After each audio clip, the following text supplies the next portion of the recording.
Bana Mikoi merudi Dar es Salaam mara baada ya kutoka Zanzibar, mchezo wa dabi ya Kariakoo, mchezo ambao umeibua matukio mengi sana. Haswa ni goli la Selemani Mwalimu kukataliwa, ndio limekuwa ni habari kubwa ambayo kila mtu amekuwa anaizungumzia. Kwanza upo vizuri? Kwanza niko njema na lazima tumshukuru Mwenyezi Mungu Subhanahu wa Ta'ala, Muumba mbingu na ardhi, ametuwezesha tumekwenda Zanzibar salama na tumerejea Zanzibar salama, hali ya kuwa tuko na afya njema. Kwa hiyo ni jambo jema, jambo zuri, ni jambo la kuendelea kumwomba Mwenyezi Mungu atulinde, lakini pia aendelee kutupa afya njema sisi pamoja na familia zetu. Sawa, dabi imemalizika, lakini tukio kubwa ni goli ambalo mnyama amenyimwa, Kasim akisema ni offside. Kwako tuanzie hapa kwanza. Waswahili wanasema mwenye macho ambiwi tazama. Mpira ni mchezo wa wazi. Kuna muda mwingine waandishi mnatuonea, maana yake kwamba mnategemea kila jambo si tuzungumze, lakini na nyinyi mnapaswa kuna muda mwingine kwa maslahi mapana ya taifa hili na haki nanyi kuzungumza. Kilichofanyika jana katika uwanja wa Amani Zanzibar, kila Mtanzania, kila mwana football amekiona. Mimi naamini tushirikiane. Mmoja, kwa nini nasema tushirikiane? Hili jambo la kuzungumza waamuzi lazima ifike kikomo. Lazima tutengeneze principle ya kuona namna ambavyo mambo ya kuwalaumu waamuzi kila ukicha nafanyaje yanatoweka. Binafsi niwapongeze sana chama cha mpira wa miguu Tanzania. Na watu wengi watashangaa kwa nini nawapongeza. Kwa sababu najua wanaandaa kupa test mara kwa mara ili kuhakikisha kwamba waamuzi wetu wanaendelea kuwa nini? Kuwa bora. Lakini kwa bahati mbaya waamuzi wetu wanashindwa kubadilika, imekuwa ni historia. Leo ukimkuta mtu wa Yanga analalamika juu ya waamuzi, ukimkuta mtu wa Simba analalamika juu ya waamuzi. Maana yake swala la waamuzi kwenye nchi limekuwa kana kwamba mwimbo wa nini? Wa taifa. Tufike mahala wa Tanzania tulizungumze kwa umoja wetu, tulizungumze kwa kushirikiana ili kuhakikisha kwamba hii hali sitofahamu inazidi kufanyaje? Inazidi kuendelea. Na kibaya zaidi ni waambie waamuzi wasifikirie wanapokwenda kupewa dhamana kuwajua kwamba Watanzania hawasomi na hawajui kutafsiri nini? Sheria. Nyakati zimebadilika, Tanzania nao wanajua kutafsiri sheria 17 za mpira wa miguu. Moja, kwa sababu wakiingia kwenye Google wakigugo sheria zote 17 zinafanyaje? Zinakuja. Kwa hiyo Mtanzania leo akikaa nyumbani kule kwetu Mkugilo, akikaa kwetu kule Kiwambo, akikaa kwetu kule Kitomondo, akikaa kwetu kule Mikere, maana yake anajua leo Nasoro Mwenchumu katika ile amefanyaje? Amepepesa. Kwa ile hali ya zamani waamuzi wajue imeondoka, kwamba wao ni waamuzi kwa sababu tu wamepewa madaraka na mamlaka, wameteuliwa. Lakini yawezekana nje ya game kuna waamuzi wana ubora mkubwa, isipokuwa hawajaingia katika taratibu wao kwa nani? Kwa waamuzi. Leo hii tunakwenda kuandaa mashindano ya AFCON.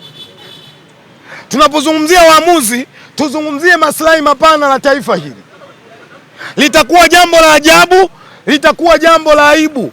2027 tunaandaa mashindano ya AFCON, tunashindwa kumtoa hata mwamuzi mmoja ya kwenda kusimamia mashindano ya AFCON katika mechi moja. Itakuwa ni jambo la ajabu na itakuwa jambo la aibu. Maana yake nini? Lazima Watanzania turejee, tutengeneze misingi iliyokuwa bora, tupate waamuzi waliokuwa bora, kiasi kwamba shirikisho la mpira wa miguu barani Afrika CAF nalo liwaamini, wapate dhamana ya kuja kutuongoza katika mashindano ya AFCON. Leo hii waandishi, mwamuzi anapokwenda kukosea kwenu inakuwa content. It's not fair. Msitarajie leo Mwenchumu akosee kwenu we content. Kukosea kwa Mwenchumu nyie mwe walimu wa kumrekebisha kiasi kwamba haya matatizo ya waamuzi yaishe. Juzi Mheshimiwa Rais wa shirikisho la mpira wa miguu Tanzania TFF, mzee wangu Wallace Karia, mmoja katika marais ambao mimi nawakubali kabisa kwenye football ni Wallace Karia. Kuna kauli alisema, japo kwa watu walimwataki, lakini kuna muda Waingereza walituletea kauli nasema is enough. Inatosha. Yawezekana maneno yake akawa makali, lakini ukisoma Taurati, ukisoma Zaburi, ukisoma Injili, kuna muda mababa tumepewa mamlaka ya kwenda kuadhibu na kuwapa maneno makali watoto ili mradi waweze kujirekebisha. Singano leo nasubiri Nasoro Mwenchumu haribu kwako ni content. Niwaombe sana waamuzi, niliwahi kusema na nitaendelea kusema, Mpira miguu ni mchezo wa hisia, ni mchezo unauma.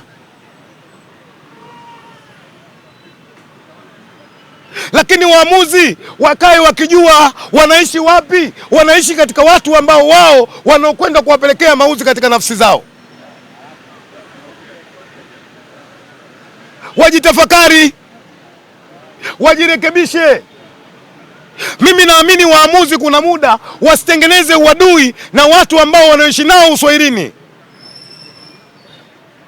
Nao binadamu kuna muda nao watasema enough, inatosha.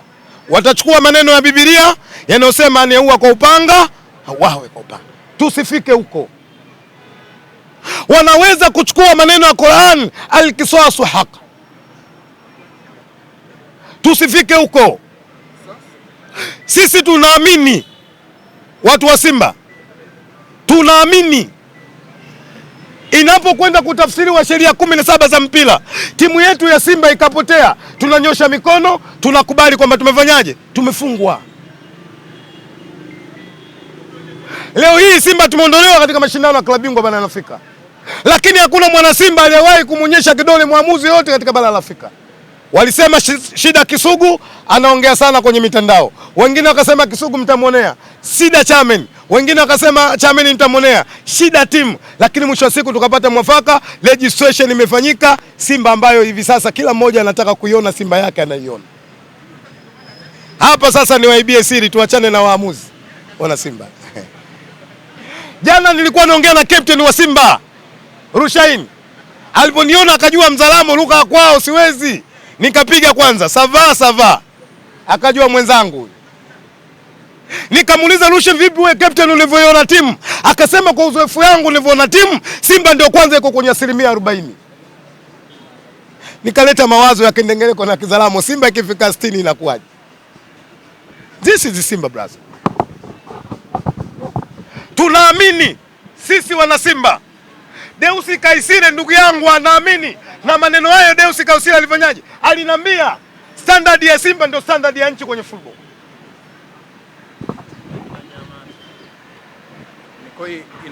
Tulia wewe, tulia. Najua unaumia, tulia mdogo wangu. Nani ukiingie? Kwa sababu mimi najua siku zote waandishi nao ni watu. Na sifa mwandishi wa michezo, sifa ya kwanza, awe na timu ya michezo lazima na yafanyeje? Apende. Kama mwandishi upendi mpira, una hadhi ya kuwa nani? Mwandishi. Kama mwandishi una timu, una hadhi ya kuwa mwandishi wa mpira. Kuwa mwandishi wa mpira kwa na timu yako. Lakini unapokuwa kushika maiki, fuata kazi yako unafanyaje? Inavyokueleza Singano, tulia mdogo wangu. Mimi nitakukaanga tu wewe. Wewe umeweza kurukaruka kama Malage, sasa hivi uko Sanga, umeyatafuta haya. Niko hii inaonekana pia kwenye hili waandishi wameamua kusema ukweli. Nimefuatilia baadhi ya comment nyingi za wachambuzi, akiwemo Asiraso ile amesema kwamba miaka 100 ile haiwezi kuwa offside, lakini pia nimeona andiko la Edu Kumwembe na pia akiwa ameongelea hili. Hii kwa wachambuzi kuiweka bayana kwako unalizungumziaje? Ukisoma kwenye vitabu vya dini wanasema hakuna ugonjwa usiokuwa na dawa. Dawa ya waandishi na wachambuzi ni sisi Simba. Wao wanalazimisha kuna muda kuzungumza vitu ambavyo havistahili kuzungumzwa. Lakini kwa ubora wa Simba na aina ambavyo tunavyotengeneza timu, kuna muda kila mwanadamu atapona na akili yake itakaa sawa sawa na atajua ukubwa wa Simba. Na ndio maana hii leo Simba unapokwenda kuikashifu, Simba unapokwenda kuitukana, Simba haikujibu. Shomari Kapombe anasikia atakwenda kukujibu kwenye pichi. Deruki anasikia atakwenda kukujibu kwenye pichi. Wako vishakunaku wanatumwa. Kuna mwingine anajifanyia Simba aliyakuwa sio Simba. Ukiangalia sura yake haiwezi kubadilika, unafikiri dagaa Mwanza. Watu wamenielewa kwa sababu hata ukimtia Binzali, vijana leo Binzali hamjui nyinyi. Hawezi kubadilika macho yake. Na wengine tunajua njaa zinawasumbua. 200 milioni walizopewa wanakwenda kuitukana Simba. Mimi nafikiri mwisho wa kuitukana Simba umekwisha. Kisugu hatowajibu, bali Aura ndio atakwenda kuwajibu kwenye pichi. Libasi Agea atakwenda kuwajibu kwenye nini? Kwenye pichi. Sisi tunachokiamini, sisi tuna timu bora. Na sisi tunachokiamini, Mama Doris alinambia pamoja na kakaangu Muserem Nasoro Muserem, mashine moja kutoka Simbawanga, alinambia ubora wa Simba ndio ubora wa nchi. Simba imeteteleka leo, nchi imeyumba kwenye mashindano ya klabu bingwa barani Afrika. Waandishi, iombeni Simba usiku na mchana. Yuko mwimba mmoja Msondo ngoma muziki, Msondo ile watu wazima, almarhum Mwenyezi Mungu amweke mahali pema, na mkumbuka leo katika vyombo vya habari, anaitwa Moshi William. Kuna nyimbo moja inaitwa Ajari. Ile nyimbo ya Ajari ukisikia vizuri, anasema baba ndiyo nguzo ya nyumba kwenye familia. Baba akiteteleka, nyumba imefanyaje? Imeyumba.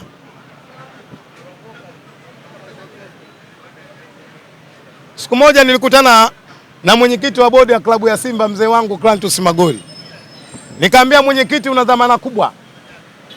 Akaniuliza, kwa nini mdogo wangu Kisugu?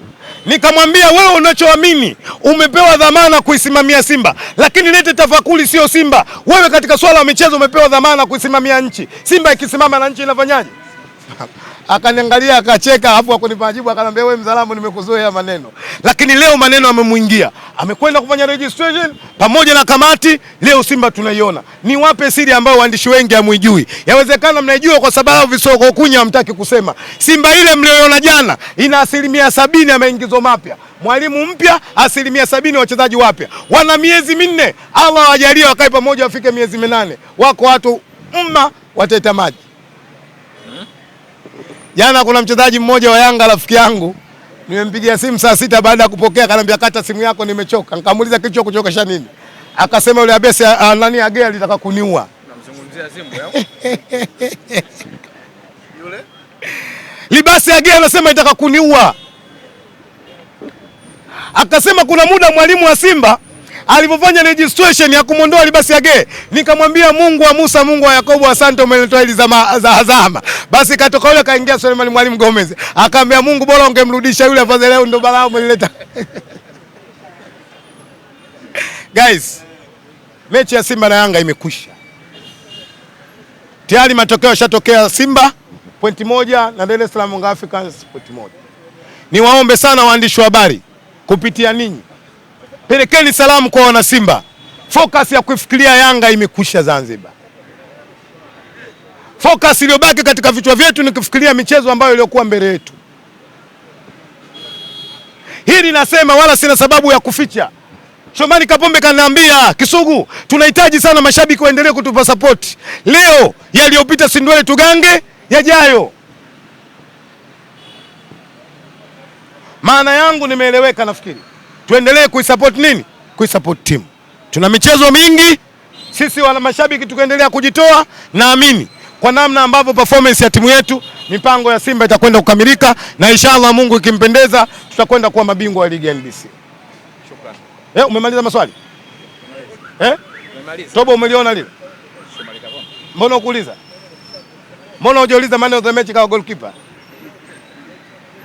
Ndio mara ya kwanza waandishi Singano hataki kunioji, nasema kwa sababu namjua huyu mdogo wangu.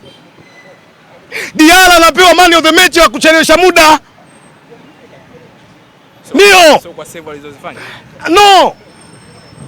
Diara amepewa man of the match kwa kuchelewesha nini? Muda. Lejeeni ule mpira mkauangalie tena, kafanyeni review vizuri. Hivi ni kweli second half mwamuzi namna Diara alivyolala unakwenda kuongeza dakika 3 minutes. Sasa niwaambie kwa mujibu wa kanuni substitution moja ni dakika sekunde 15. Twende tukaangalie substitution zilifanywa mara ngapi, tujumlishie zile dakika, tutafute dakika za kupotezwa muda. Ulistahili ule mpira ongezwe dakika 3? Au mnataka tuseme mtuchukie? Ndio kanuni inavyosema. Mwamuzi anatakiwa kubalance dakika sekunde 15 pindi endapo timu inapokwenda kufanya nini? Substitution. Maana yake nenda kaiangalie second half. Yanga wamefanya mabadiliko wachezaji wangapi? Simba wamefanya mabadiliko wachezaji wangapi? Nenda kabalance hizo sekunde. Tuzipeleke kwenye sekunde 3 ambayo mwalimu alifanyaje? Na ndio anakuambia tunasoma kanuni. Niwashukuru sana waandishi wa habari.